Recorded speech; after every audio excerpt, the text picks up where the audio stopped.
Steve Piersanti, President of Barrett Kohler Publishers, and I'm happy to welcome you to our session on Behind the Curtain, What Publishers Actually Do. And the idea of this session is to, what goes on, what is the daily work of being a publisher? What is it really like to be a publisher? How do you spend your day? How do you spend your time? We're also talking about what value does a publisher add? Why would you even want to go to a publisher? Why would you even want to go to a publisher? It doesn't seem to be working so well. Can everyone hear? Come up closer. Come up closer. We don't have that many, so you can hear us better. And so I think I'm going to go up here. Is this switch on? Yeah, now it's coming on. Okay, it kind of seems to be coming in and out. Okay, so we have three panelists. I'm the moderator. And I'm going to have a job that all three of these gentlemen are a little bit long-winded and go off on tangents. And so I'm going to have to keep pulling them back a little bit. True story. I figured that out already. TJ DeRosa is the editorial. He's the editorial director of Jollyfish Press, and I think he wrote this because it's a little bit strange. He'll take the seed of your manuscript and help it grow into a flower or tree, or yes, even a dragon. Stories are life, and TJ has made them his. Many of his authors are award winners. Some of their accolades include the Gold Quill for Best Young Adult Novel, the Susan P. Bloom Award, Utah Writer of the Year, SCBWI Mentorship Award, and numerous Amazon bestsellers. Give him real humans in an unreal world. Give him the human condition in conflict with itself, and give him gray areas so large one might mistake it for the moon. That's what he wrote. Zachary Strickland in the middle is project manager, book tour and project manager at Future House Publishing. He's worked for Future House Publishing since January of 2016, starting as an acquisitions editor. He took over his current position in August of 2016 and loves working for a company that takes the best of both the traditional and self-published worlds. Then Chris Schobinger, am I saying that right? Sitting next to his senior acquisitions editor at Shadow Mountain, which is the national imprint of Deseret Book. He has helped publish the books of hundreds of authors in his 30-year publishing career and discovered New York Times bestselling authors such as Brandon Mull, who he is going to be personally bringing to our conference as our opening general session speaker tomorrow morning. Ali Condi, Jason F. Wright, and many others. Chris was born and raised in Southern California, but now calls Utah his home. And his wife Jennifer have 5 children and a Rhodesian Ridgeback named Kiba. So with that, we're going to have each of them take 5 to 10 minutes to describe what do you do and in your daily work with an emphasis on anything that's unexpected or not obvious that a publisher does kind of behind the scenes, and the value that you and publishers bring to authors. So we'll start with TJ. Starting with me, okay. So, I'm an editorial director for a publishing house. What does that mean? I do a lot of emails. I run an editorial department. With being a small publisher as we are, we kind of step into a lot of different roles. So, while a lot of the stuff I talk about isn't strictly what you might find in an editorial department, it's what I have stuck my foot in and forced myself into to make this company as good as possible. So I wasn't lying when I mentioned emails. I will spend 80% of my day, if not my entire day, doing emails. That's not usually something you look at and say, this is what editors do, they edit. I write more emails than I've ever edited at all.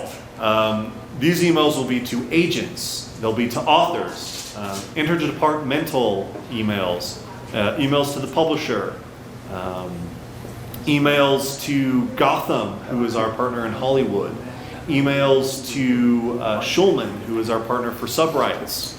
I do a lot of emails. Outside of that, I try to read manuscripts that come in. Generally speaking, I will read the first page, maybe two of a manuscript before I give it to somebody to read the whole thing and tell me about it. Because I'm just that short on time.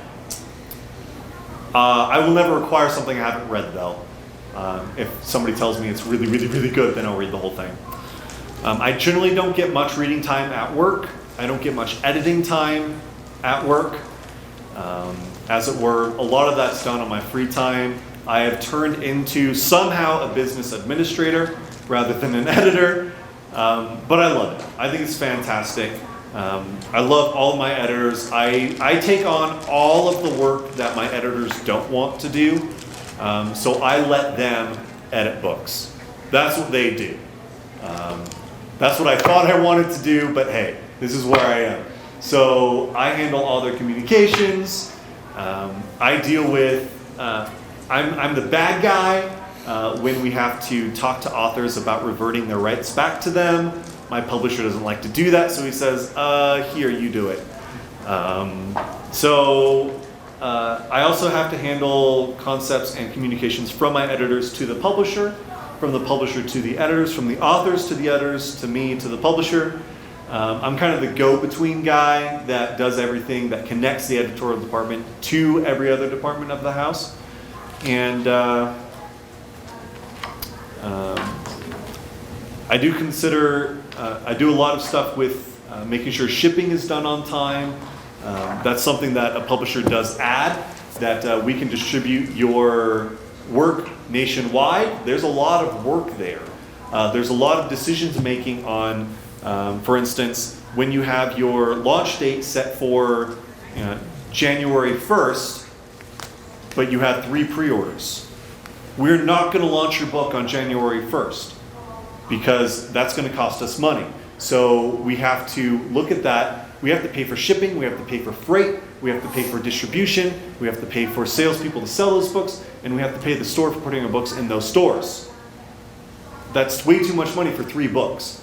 So generally what we'll do is we find another date, we push it back to, hopefully we find it back in the fall, we don't wait till winter to find it out. But those are things that a lot of authors don't realize go on behind the scenes that I'm taking care of to make sure that your book sells the most. So when something changes and you're mad because you told me this date, I'm doing it for the benefit of your book.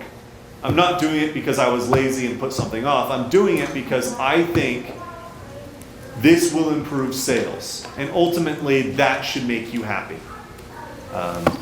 So that's what I do. Zachary. Yeah, so Future House Publishing was actually established by a self-published author, Adam Glendon Sidwell. And as his book garnered more success, he sold like 30,000 copies of his first book, Evertaster, over the course of its selling history. And other authors started coming to him saying, hey, I want to take advantage of your model. And so he founded Future House Publishing to produce that model. The thing is, he's still an author at heart. Like right now, he might be here, but he's actually doing a book tour at some schools down in St. George. And so he hired me to take care of all the minutia that goes on in the company that he doesn't necessarily want or have time to take care of. And so something, just like TJ said, I also answer a lot of emails and have to coordinate between a lot of different groups and factions. For example, the nice thing about a small publisher like Future House Publishing is that you basically have unlimited access to upper management. If an author ever wants to talk to the CEO of the company, then they can just send an email to Adam and he's going to respond to them within an hour or so. If they ever want to have questions about distribution or basically any concerns that they have, they're going to come talk to me. Something I'm always trying to make sure is I'm staying on top of our distributors. We have actually 2 main distributors right now, Brigham Distributing and Independent Publishers Group. And coordinating with all the different people in these different distributors is something that I take care of. Just as an example, we shipped some books to Independent Publishers Group a few days ago, and yesterday the IPG basically said, "Hey, where are these books at?" And we're like, "We thought we sent them to you, and there's this release date coming up like at the end of the week." And so there's this big confusion there, and finally we were able to make sure that they were going to have books in time for this release date. But at the same time, that was a crisis I had to take care of, where I had to drop basically everything else, all communications with the authors that I was doing, and just resolve that concern. So in a way, for my personal job, I kind of consider myself to be someone who puts lots of fires out. If there's an author who is concerned about sales or author who is concerned about royalties, I'm also the one who fulfills the royalties every 6 months. And so if an author has questions or concerns about that, I'm going to answer them. If they want to improve sales, they're going to talk to me about it. Really, just as TJ does, I'm communicating with lots of different groups. I'm communicating with authors, I'm communicating with reviewers, I'm communicating with distributors, I'm communicating with everyone else in the company, including Adam, to our interns who are coming and helping us out. And making sure, basically my job is to make sure as many people as possible are happy, because I'm not going to make everyone happy. But as long as 90% of people are happy, then I'm going to be happy. 90%. 90% is a good number. Right, exactly. And so just making sure that every single group we work with we're all coordinating and we're a machine and not just individuals. That's what we're really focusing on at Future House. Chris. Great. I'm Chris Schobinger with Shadow Mountain. First, I have a question. How many here are writers or would like to be writers, published authors someday? Okay, so the majority. How many are interested in being in the publishing industry as an editor or as another? Okay, so we got a few more. Okay. You're hired. Yeah, that kind of helps me know who my audience is a little bit. So I'd say the largest chunk of my day, probably 60% of my day, is product development. And what I mean by that is taking content and really following it through from conception to consumer. And so we do that by certainly working with the author. I think that's probably the biggest advantage of working with a publishing house, is you get the chance to work with professionals that have been doing this for a long time. And it's no wonder why authors will jump houses when their editor leaves, because there's a relationship there. And I think that's probably the biggest advantage, is that relationship that you gain with that editor. We're invested in your manuscript as much as you are, because I don't get paid unless the book does well. And so we want it to do well. We want it to beat the odds, as they say. I'd say, that again, sometimes that content development will take. Brad Wilcox, I don't know how many of you went to his workshop early on, but how many times did he mention his first draft of that? It was a lot. Typically we will never get close to 30 revisions. But sometimes it takes multiple revisions when you're working with an author. And that's okay. We're doing that to improve the book. There may be opportunities where an author comes in and you have to meet with them and say, we love the first half. We gotta throw out the second half and start over. And that happens from time to time. But I would say I do use another 20 to 30% of my time working with the marketing and sales team. I'm connected at the hip, so to speak, with our marketing and sales team. And that team is constantly challenging me on why the book I'm pitching is worthy of their time. They're always asking for comps. What are the comps that I'm supposed to be looking at that would make them have more confidence in the book that I'm pitching? That's something that if you're writing or if you're editing, you should know the industry.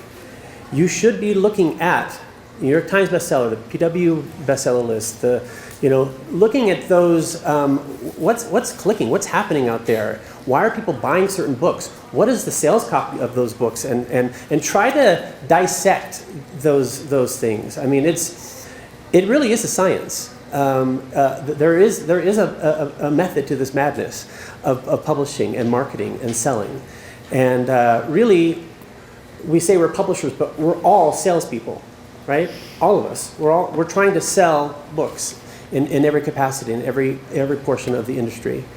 And I'd say the other 10 to 20% of my time certainly is, trying to find new authors, going to conferences, going to workshops, reaching out to authors and looking at their backlist and trying to mine that list. That's a huge part, I think, of every publisher, is looking at opportunities in that sense. I will also say, I've heard Steve say this quite a bit, and I haven't used this term a lot, but I like the term, the publishing industry has changed so much in the last 10 years even. And we don't do the same things we used to do. It's a different industry. When Brian Wilcox said, "Oh yeah, they saw my article in the Guidepost and thought, oh, I think that's would be a great author to publish," that doesn't work anymore. Nowadays, it's all about, and this is Steve's term, community. I love that term because we now have to ask, what kind of community does an author have? How far-reaching is that community? A lot of times we use the word platform, but I love the word community because it feels like we're talking about an audience. And really, what is your circle of influence? That is so important. If you're serious about writing and you're serious about getting into this industry that way, you need to be thinking every day, how can I broaden my reach? How can I reach more people and grow my community? And I think that's such a vital part, because that's what publishers are looking at now. When they receive a submission, that's only part of it. That's only part of it now. The other part is and a big part is going to be, well, let's see, what kind of community do they have? And so we do a lot of searching that way as well. That's sometimes how we find our authors, by what kind of community they have. Right? And then we'll say, ooh, they've got a nice slice of the pie there, and then we go after that author. So if you grow your community, I promise you, publishers are going to be coming after you. They'll be looking for you to find out what you can do for them. Thank you, Chris. So I'm just going to share a little bit of what I do also. I've been an editor since 1982. 34 years, and I'm also president of the company, but I actually much prefer the hat of being the editor, and I'm probably better as an editor than I am as the president of the company. But what I do as an editor is largely coaching authors. I'm really a coach. I'm not a hands-on, I don't do any copy editing, I don't do any hands-on taking taking their manuscript and making copy editing notes on it. I'm really a coach.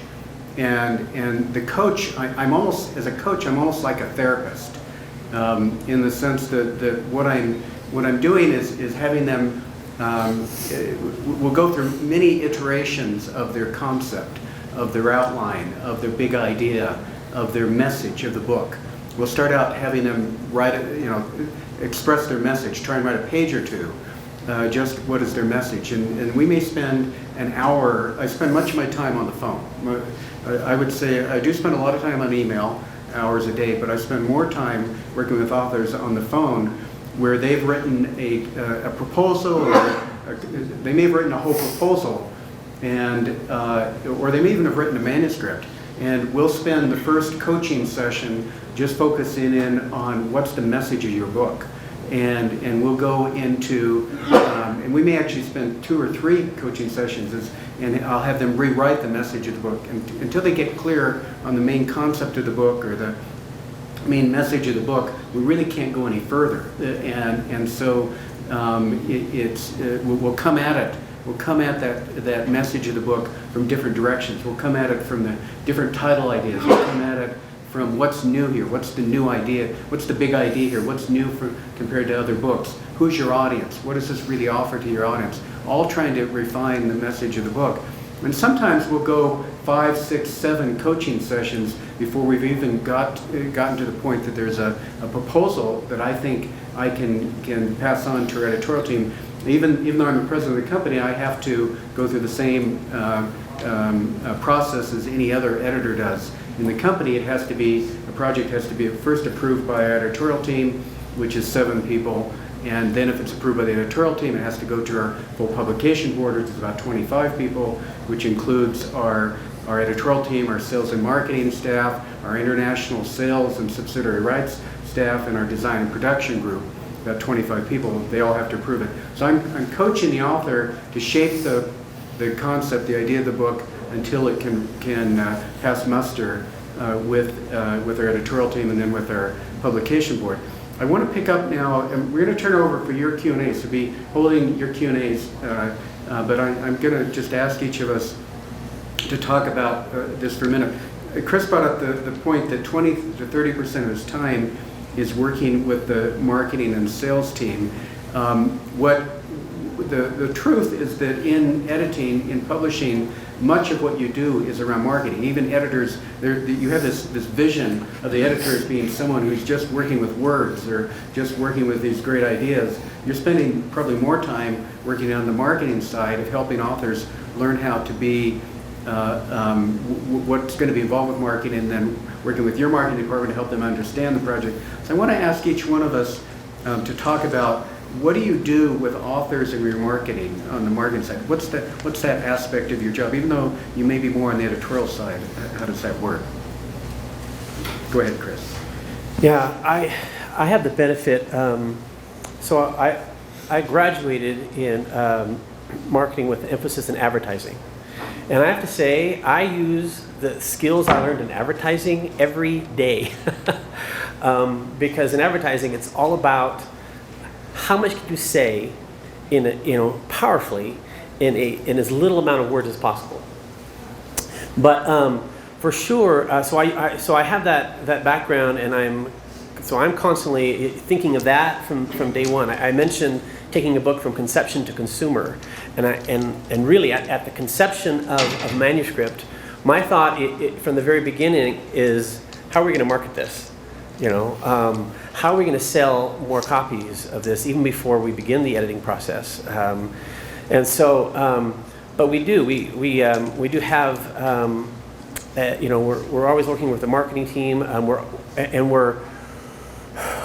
We've come to a day and age in the publishing industry where authors have to be marketers. They have to be marketers. And if you don't consider yourself a marketer, now's your chance to start thinking about it. Because you have to. The publisher's going to ask you, what are you going to do to market your book? And the plan that you give to the author is going to make a difference. If I have 2 books that come in that are similar in concept, and one has a 3-page marketing plan on how they're going to sell that book, which one am I going to choose? So I think there's a lot to say in that, and certainly there are a lot of classes, there are a lot of opportunities for you to learn that trade, but that's critically important in this day and age is what you're going to do. The publisher is going to support the book and is going to put some dollars behind it, but they're going to expect the author, in some ways, to drive that ship. And so that's a key part of it right now. Right. Thank you. So Zach, how do you get involved in helping authors on the marketing side, or being a liaison with marketing? That's a good question. So I totally agree with everything Chris was saying. That basically, if you're a good marketer, then a publisher is going to be far more interested in you. I've worked with authors who were under the notion that once they drop a book off with a publisher, that it's going to become a New York Times bestseller and they're going to rake in all the dough. And then they get the royalty report and they're like, what happened to my book?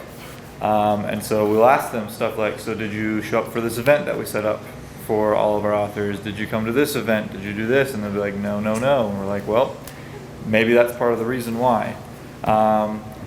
Definitely, as you are preparing to publish or send in a book, you need to have an idea of how you want to make this book become marketable and become something that people will buy. I do know that, at least the question was asked, how many of you want to be a published author? I raised my hand because that's something I'm interested in. I've self-published a book, and I've actually submitted to Shadow Mountain, and I know that they wanted me to write a marketing plan, which was very scary for me. But I wrote one up, and obviously it wasn't that great because I'm not published at Shadow Mountain right now. But it's so true.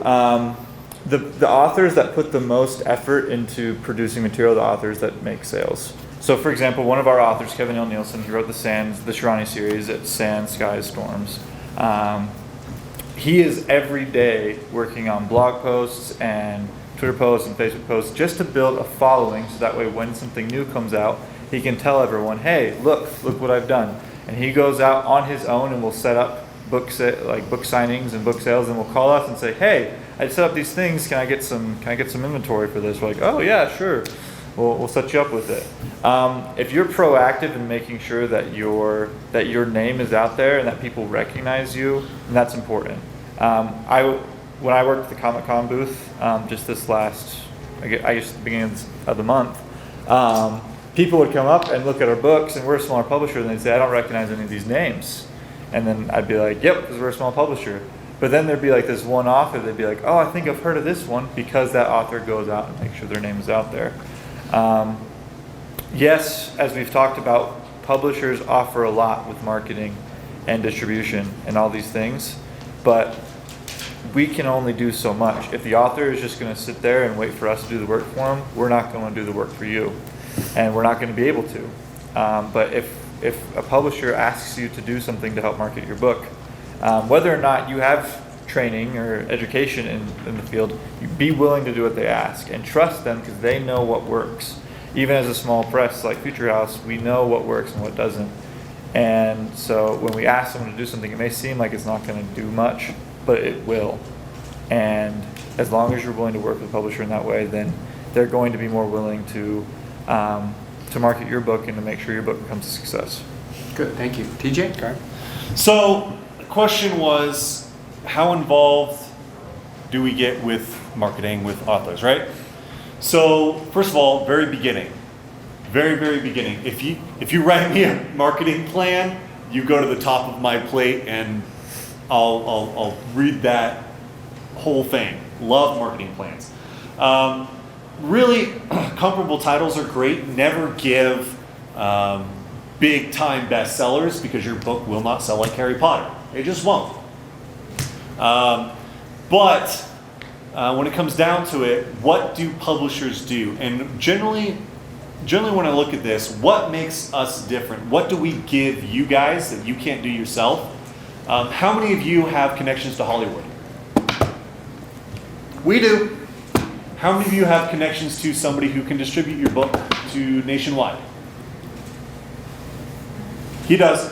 How many of you have connections with people in France and Germany who will buy that book for publishers in those countries? We do. So, and I'm sure they do too.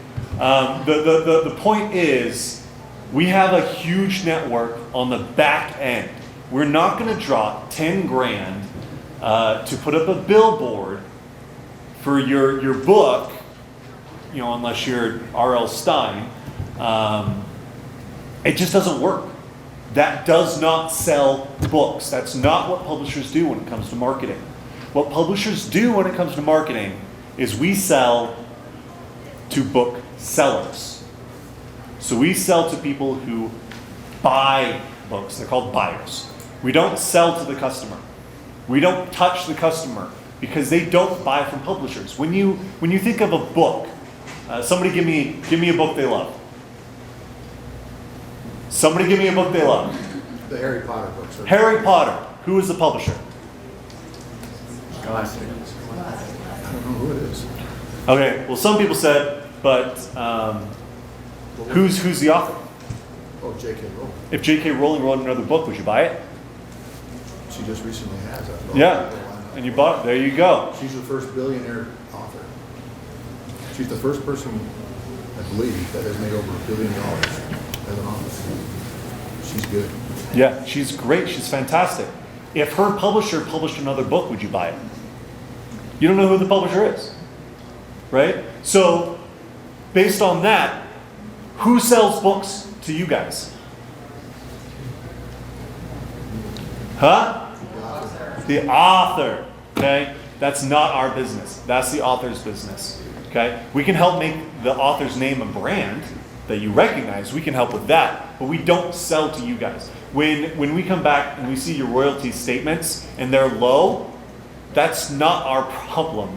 I mean, it's our problem because we aren't making money, but that's usually on the author. What we do is we sell you to Hollywood.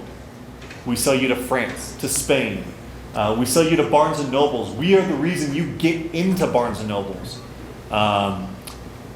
We also will do, there are Barnes and Nobles or other bookstores that do not take author-submitted requests to do events. You say you want to do that there, they don't let you in, you call me, I get you in. Okay? That's what a publisher does for marketing. They sell to the people who will sell your book. Okay, thank you, TJ. I wanted to pick up on one point that Chris was making. Those of you who might be interested in getting into publishing as a career, my recommendation is to get involved in marketing. A lot of people, they want to start out as an editor, and in most publishing companies, you don't start out as an editor.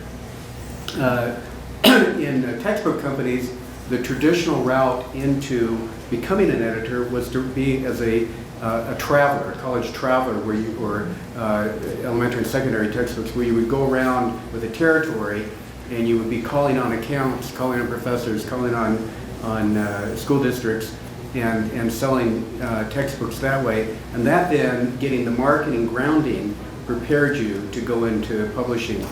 Another route in is what Chris was talking about, where he was in advertising, and that is what prepared him then to become an editor. I started out in book publishing as an advertising copywriter, writing jacket copy and writing advertising copy for books, and that's what actually gave me my grounding as a publisher. I say that I'm still an advertising copywriter, masquerading as an editor, masquerading as a company president, because I really still approach everything I do from that perspective. But you need to have some kind of a marketing grounding in some way, I think, in order to really do well in publishing, no matter what you're going to do. So I encourage you with that. So with that, let's now go to Q&A. And so we're going to ask you to kind of keep your questions in the general focus of behind the curtain, what publishers actually do.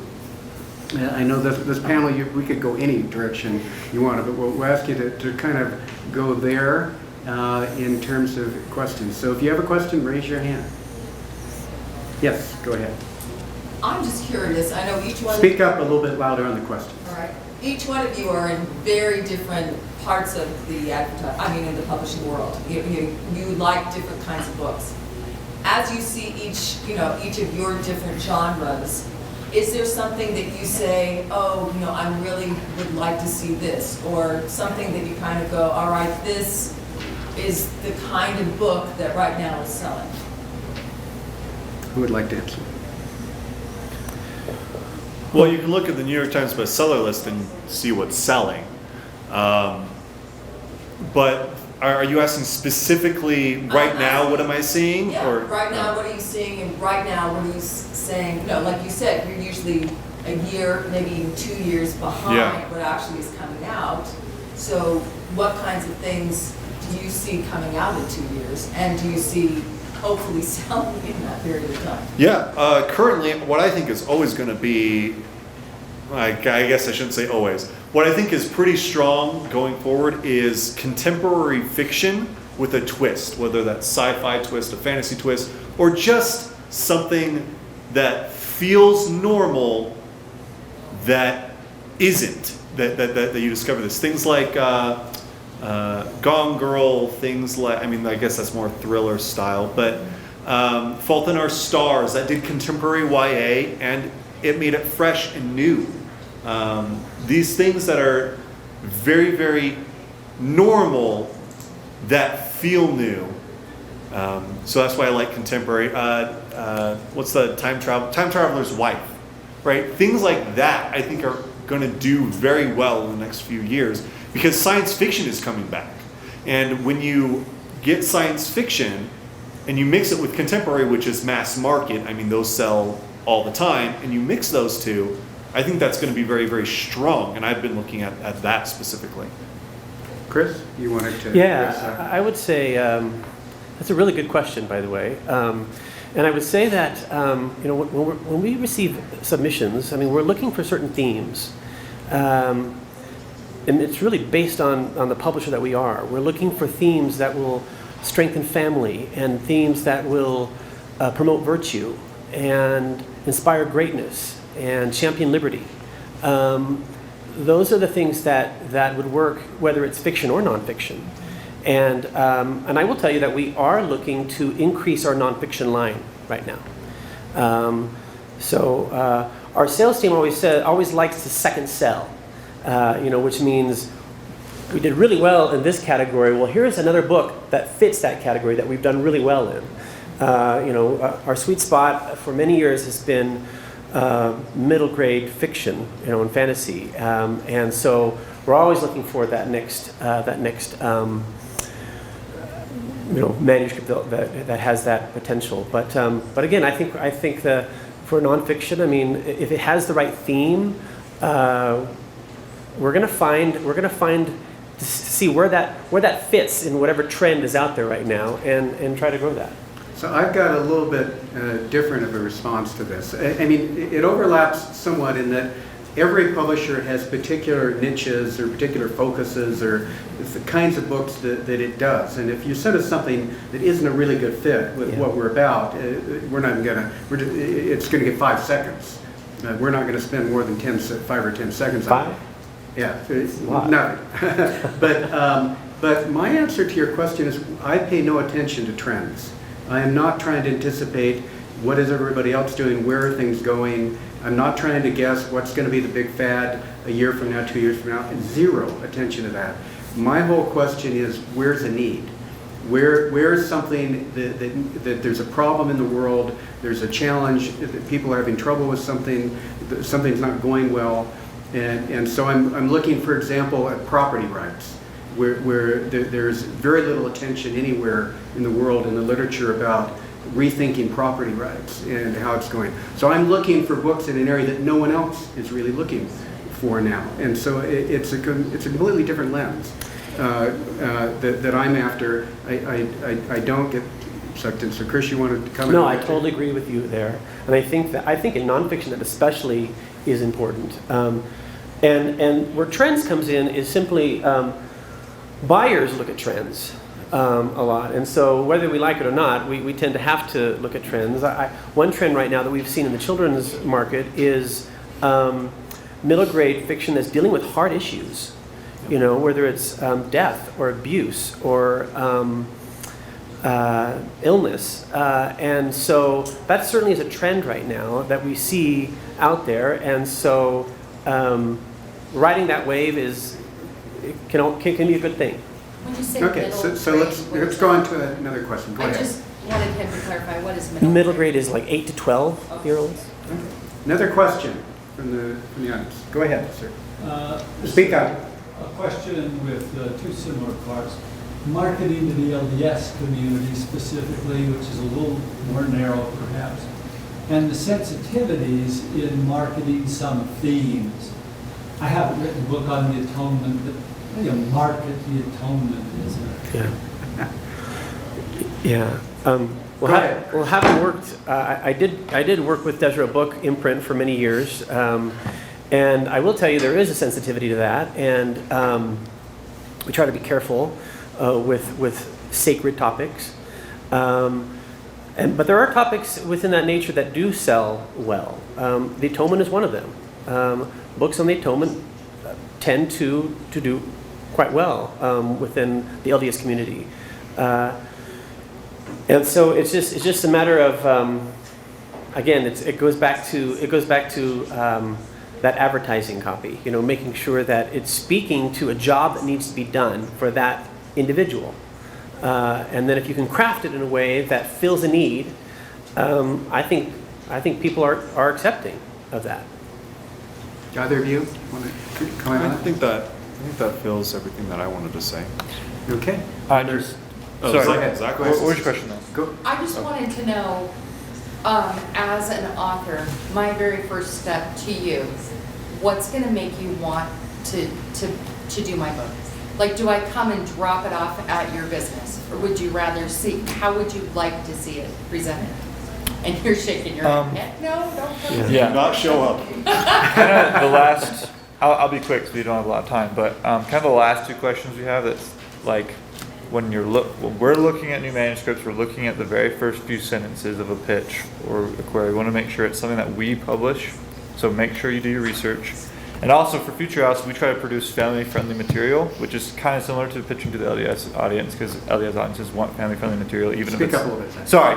LDS audiences want family-friendly material, even if it's not necessarily completely gospel-centric.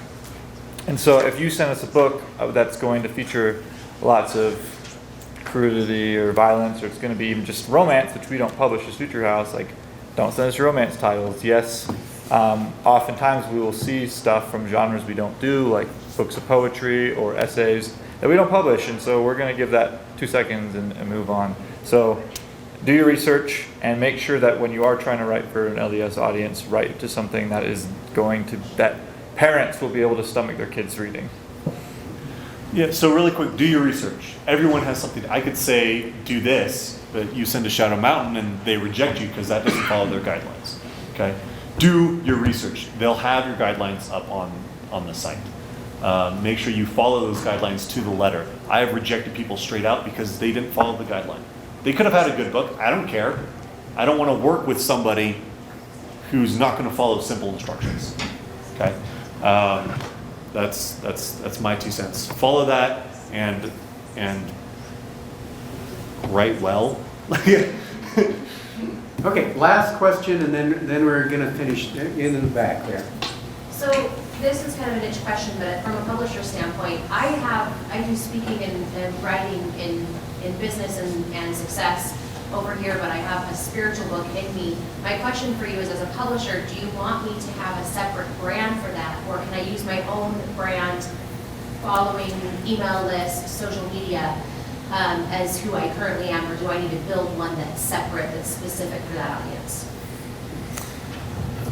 I would say it goes back to who do you want to be as an author. The brand is hugely important. We are, every publisher we're not looking to publish a one-hit wonder, right? We're looking to publish a brand that we can go back to over and over again.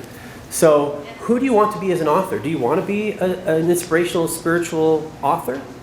Or do you want to be the business, entrepreneur author? Because those are two different categories, two different genres, right? And they're two different audiences. And so I think the first question you have to ask is, again, who do you want to be, and then grow from there. I don't know if that answers your question. I know it may seem so simple, but it's a hard thing to do to make that decision. Yeah, I agree.